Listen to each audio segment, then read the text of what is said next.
Hello everyone.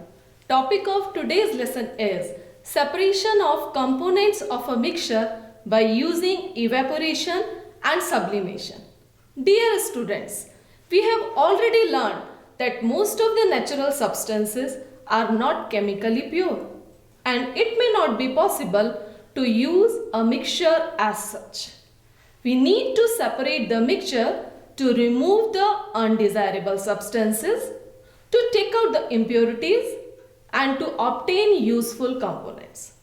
The choice of the method of separation of a mixture from its constituents depends upon physical state of the solution and physical properties of its constituents like boiling point, melting point, solubility, magnetic properties, etc.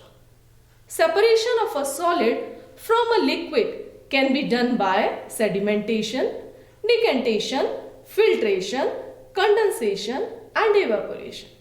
In today's lesson, I am focusing on evaporation.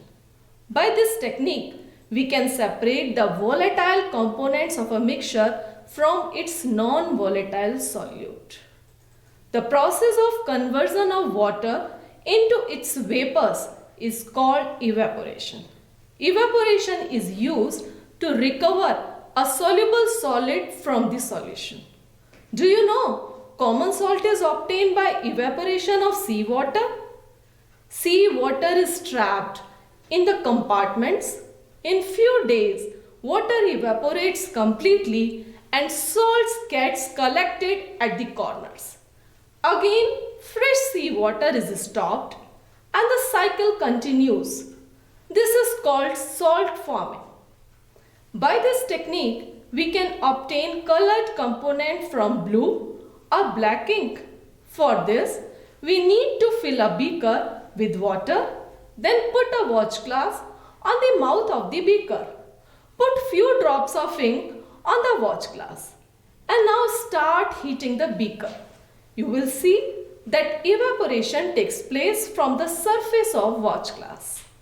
Continue heating as the evaporation goes on and stop heating when you do not see any further change in the watch glass. You will find the dye of ink on the watch glass. Another technique which I am going to discuss with you is sublimation. During sublimation, a substance changes from solid to gas without changing into liquid. Mixture to be separated must contain a sublime component, for example, ammonium chloride, camphor, naphthalene and anthracene. Now let's see an experiment to see the sublimation of ammonium chloride. Take some ammonium chloride in a china dish and place it on the tripod stand. Now cover the china dish with an inverted funnel. A cotton plug is put in the upper open end of the funnel to prevent the ammonium chloride vapors from escaping into the atmosphere. China dish is heated by using a burner.